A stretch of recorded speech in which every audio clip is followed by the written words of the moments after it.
TIAA is on a mission. Why? Because 54% of Black Americans don't have enough savings to retire. So in collaboration with big-name artists like Wyclef Jean, TIAA released Paper Right, new music inspiring a new financial future. With 100% of streaming sales going to a nonprofit that teaches students how to invest. Stream Paper Right now and help close the gap.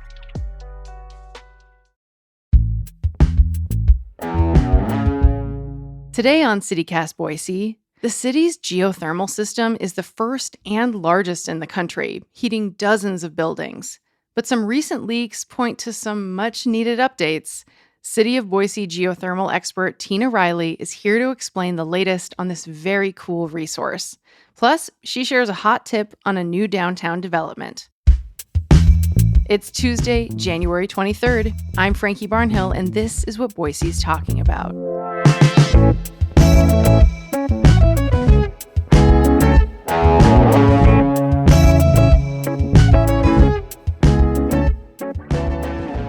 Tina, it is so good to have you on CityCast Boise. I was an English major, just saying that out right out the gate, but I am a nerd for science in general, and especially when it's something as incredible as helping to heat our city. So thanks for coming on. I am so excited to be here today. I also, I love this topic. And so I'm really grateful that you guys reached out and want to talk about it and hear more about the awesome system that's very unique to Boise. Before we get into how incredible this system is, we should talk a little bit about, there have been some recent issues with some elements of the geothermal system, as I understand it. Recently, a downtown business basement was flooded because of a pipe burst in the system. Some buildings were left without heat too. Of course, this is happening in the winter. And then a different leak in December caused sinkholes in the sidewalk and some minor flooding. Is everything fixed now? What's going on? Yeah, look, we also, when we have things like this, and I know there's been 2 leaks in the past 7 months, it's also concerning for us too, right? And so in both instances, we responded immediately. We got the leak isolated very quickly. We got our crews out there. We got them fixed. And so, yes, when something like this happens, it is such a priority for us. We really do care about the reliability of the system, and we're on it immediately. And we have a lot of very proactive plans, really getting ahead of this. That's great. Do you expect the pipes to keep failing at this point? Do you think there'll be other leaks that pop up now that these have started happening? So, our reliability during our heating season is actually on par with Idaho Power.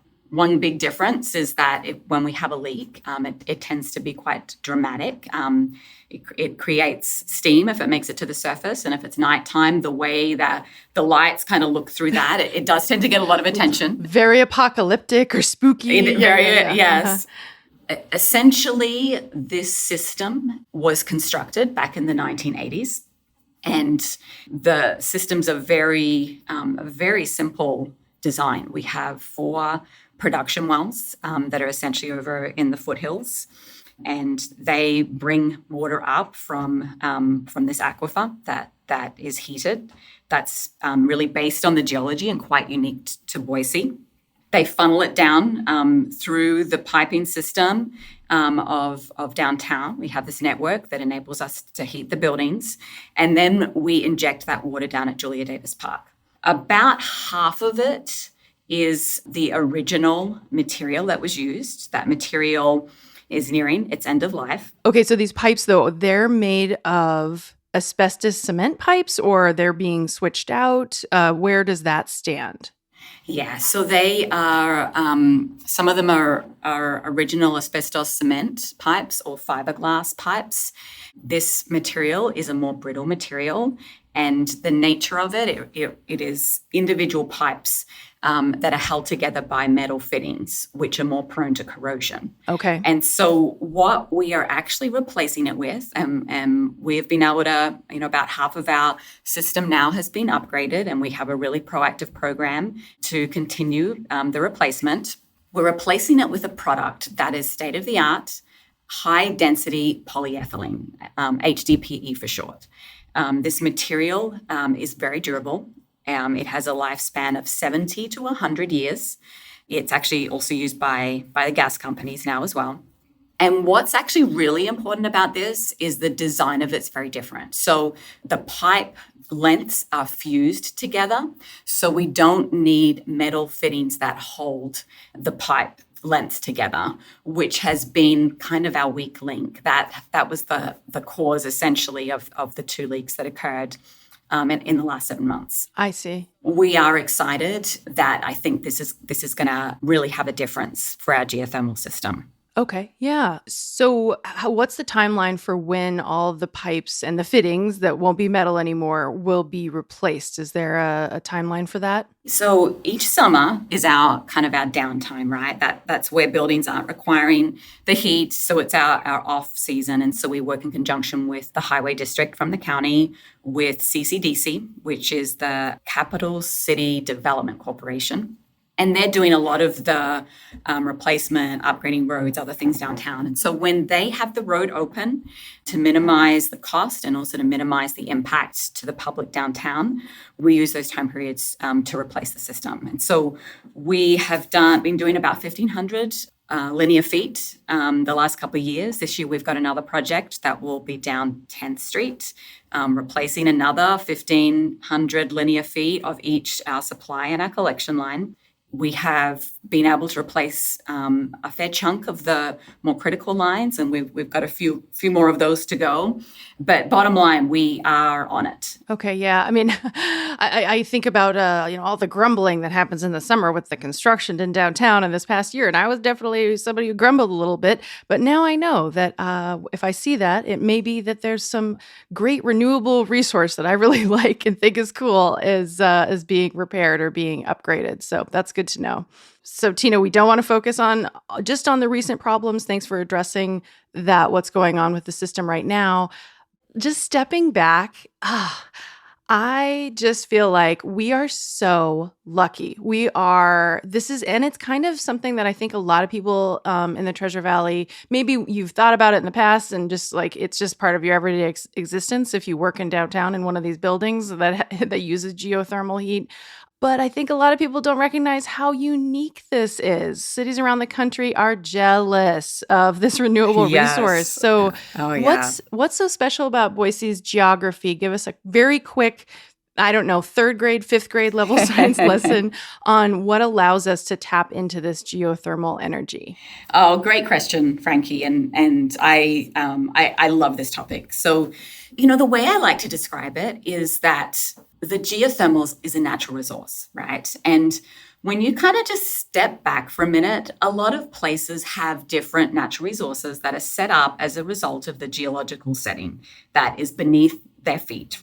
But the big difference between each of those natural resources and what we have here in Boise is that this is completely sustainable. We've got this source of heat that's a natural resource that, unlike the others, that if you mine it, you deplete it and it goes away. Right. This is something that's going to be around for many generations to come. And I think that is just such a unique and special thing that we have here in Boise. And really the geological setup at really the 30,000 foot level is we have this large granite. We call it the Idaho batholith. I love that word, and it is so hard to say. The Idaho batholith. You did a great job. It actually covers about just under 10,000 square miles across Idaho and Montana. So it's a huge granite body that is a source of heat that in the Boise downtown area, that heat essentially comes up through a large kind of faulting fracture network that is along the foothills. And so it comes up that and it heats our geothermal aquifer. The geothermal aquifer is deeper than most of the aquifers that get used by Veolia, et cetera, for water or, wells that different residents may have, around town. It's in the downtown area. It's around about 3,000 feet beneath the surface. We're able to produce the water at about 170 to 177 degrees Fahrenheit. So we call this low temperature geothermal. and we're able to take about 50 degrees of heat off of it. And then we put that water right back into the same aquifer that it came from. And so Wow. Yeah. that closed loop system where we borrow the water for its heat, we heat many buildings downtown. We're just a little shy of 100 buildings downtown that we currently heat.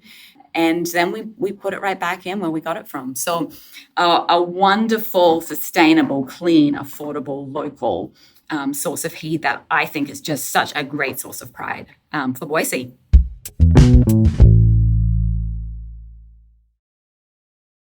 I just want to draw a connection between this and Idaho's hot springs. We know that Idaho's known for its hot springs. We have the most hot springs of any state in the country. And this is connected to the reason why Boise can also heat a lot of its buildings with geothermal energy. It's the same Idaho batholith that is the root of this. So can you tell me, does the city charge for geothermal heating, like for any of the downtown businesses that utilize this or the homes that heat off of it? How does that work? Yeah. So and just to be clear, so there's 4 different districts downtown. So the Warm Springs district is predominantly residential. We have the state of Idaho. They heat their own buildings. The VA hospital, the feds, have their own system as well. And so what I'm talking about is just specific to the Boise system, Okay. which is dominantly, we do have a little bit of residential, but it's dominantly more commercial buildings. It includes BSU and Jump, the Ada County courthouse, most of the city buildings. And yes, we do charge. We charge for the volume of water that gets used. It ends up being actually quite an affordable system.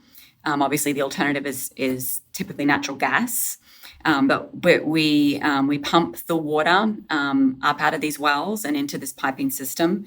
The water doesn't actually flow through the buildings, just to be clear. So the water will go about 5 feet into a building, and then it's their heat exchanger or their heat pump that will take the heat off of it. And from there, it goes through whatever their system is within their building. I see. Okay. Does that make sense? Yeah, that does make sense. Yeah, it makes sense in my brain that is not super scientifically minded, but yeah, absolutely. So just to lay out, you mentioned a few. Can you call out some like kind of landmarks that people walk into every day and maybe don't realize, like the YMCA pool? Is it heated off this system, I understand? Yep. So the YMCA pool, if you go to the downtown library, it is heated. If you were to come into City Hall, it is heated. If you go into the Chase building, it is heated. The Owyhee Plaza. You mentioned that the system that runs off Warm Springs, which, Warm Springs, that's the clue. That we're talking about geothermal energy. It's so funny. It's like you drive by that street, you're like, why is it called Warm Springs? That's why. So that system is separate from the one that you're talking about, that the city manages this loop of water that goes in and out. It is a separate system, although we actually work really closely with the other systems downtown. If Warm Springs needs water, so we actually help supply water when they were doing a large construction project this summer. So we are able to kind of work across the different systems in terms of how they're connected together. I do have to say, a plug to Warm Springs here. So C.W. Moore, Christopher Moore, back in the 1890s, he was the first one who had this idea of taking geothermal water to heat a building. So way, way, way ahead of our time. Yeah, I know, what foresight. So that was the very first application, definitely in the United States. And I think it may even be in the world. Wow. So Iceland, who is, a very large portion of Iceland is heated by geothermal. I know in one of their exhibits, they point to Boise, and it's to the Warm Springs district as the first application in the world. So how cool is that? Right? Oh my gosh, that's incredible. Yeah, C.W. Moore, one of kind of the founders kind of Boise. People might recognize C.W. Moore Park, which is on the corner of 5th and Grove. So, I love a little history mixed in with science. This is great. Yeah. So just to be clear, so how does the city use the hot water after it's pumped out of the ground? Is it exclusively for heating, or are there other uses? Like, could geothermal go back to provide energy to the electricity grid? Is there some other second use for this power? Yeah, great question. So we use the power currently or use the heat currently for a number of different uses. The main one being to heat buildings. It can also be used to heat the domestic water. So it's not used as the domestic water in a building, but it can be the source of heat, almost like the hot water heater type kind of deal for water that's used domestically. It can also be used for snowmelt. So we actually do have some buildings that utilize it for snowmelt in the downtown area. And then one that we don't use it for, but we have others in the valley who do, are greenhouses. So it is also a very efficient source of heat for greenhouses. So, Edwards Greenhouse, for example, they were established. I think they're the first greenhouse, I want to say, in Idaho, but don't quote me on that. It could be Boise. But they were back in the 1920s that they tapped into this and have, believe it's 4 generations of greenhouse business owners. Wow. But there's no way to then take that heat and in some way, I don't know, capture it or make it beyond just heat and put it back into the grid for other sources of power as of yet. So the temperature cutoff that enables that is around 212 degrees Fahrenheit, and we are at 177. So we are shy of the amount that becomes high temperature geothermal that enables electricity generation from this. Now, having said that, we've had conversations with BSU actually around are there any projects we could do to some various ideas of pushing that envelope with different types of fluids that could be heated by this to see if there is a way to generate electricity. So at this point, no, but I think watch that space. We'll see how technology develops to see if that's something that we're able to explore in the future. So the city, as you know, has a big goal of being carbon neutral by 2050. The geothermal heating system is very green, very sustainable, as you mentioned, but currently it only accounts for, a pretty small percentage of the city's energy resources. Are there plans or ways to expand the system beyond where it is now? Yeah, so great point about our carbon neutral goals to have the greater city of Boise area carbon neutral by 2050, and we have a really great climate action roadmap that is available to the public that steps through all the different ways we can help meet that goal. Geothermal features in there as one of the ways that is focused obviously on downtown. As a geologist, I would love to see this resource. It's got significant thermal capacity, and I would love to see it developed further. Obviously, that takes coordination with a number of different groups to grow that system, significantly larger. Having said that, we actually have some super cool news, and this hasn't made it to any media outlets yet. So you guys get the scoop on this. Ooh. Yes. Okay, what is it? I can't wait. So we are actually expanding the system, and we'll start work in a month or so. And it is going to be down 8th Street between Franklin and State. And so what we had is there is a developer. It's the Swanby Investment Group. They're doing a development. It'll be a 6-story mixed-use development. And they have invested in geothermal. So oh, wow. They've invested in getting the lines down there. And I think also a shout out to CCDC, the Capital City Development Corp. They are doing a project there where they'll be opening up the street to do an improvement on that section. And so they're helping us out with the construction side of it. This group is investing to have geothermal down there. And so this is an expansion to our system. And so others then that are along that stretch will have the ability to connect into geothermal if they want to. And I think what's really exciting for me as development coordinator of geothermal and looking at the ways that we can expand this is we are seeing such an increase in demand for this system. And I think folks see it as a competitive advantage, being a local resource, essentially emission-free, that I think folks are really valuing, right, in Boise, and really seeing the benefit of for our local community. Wow. So just to go back to this news, it'll be apartments and some probably ground floor retails and mixed use Yes. space. Okay, exciting. Yes. Yeah. That's still very much in the downtown core. So I guess I wonder, I mean, yes, it's an expansion of the system. I understand that. But like, is it feasible? And what would it take, if somebody's listening to this and they say, gosh, I would love my house to be connected to this sustainable source of heat and power, but I live on the bench or something like that. Is it even feasible someday? Like imagining the future, could you see a future where the power is reaching or the heat is reaching other stretches of the city beyond just this main section of downtown for the most part? So first of all, this system really runs along the foothills area. So, as you talk about going west, et cetera, there is the potential, kind of stepping right back for additional exploration of geothermal or tapping into this aquifer, additional aquifers. As you get over to the bench, I think that is more of a stretch. But geothermal, as we have it in Boise, is probably a little bit more constrained to being more local or close to the foothills. Then it's just making sure that we develop this in a way that we're developing it to its maximum capacity, right?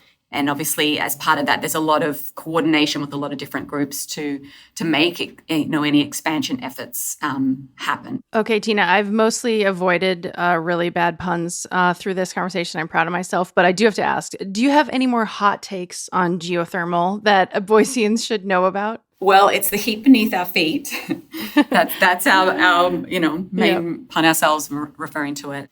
I mean, I think I would leave this by saying Boise is already special. We all know that, right? But I think it's something that helps make Boise really cool. As we have, the largest system in the U.S. We have the first system in the U.S. We have the only Capitol building in the U.S. Heated by geothermal. And I think all those things are something that we can all be proud of in Boise. Thank you, Tina, so much for this science rundown, for sharing this information. I really found every element of this fascinating. So thanks so much.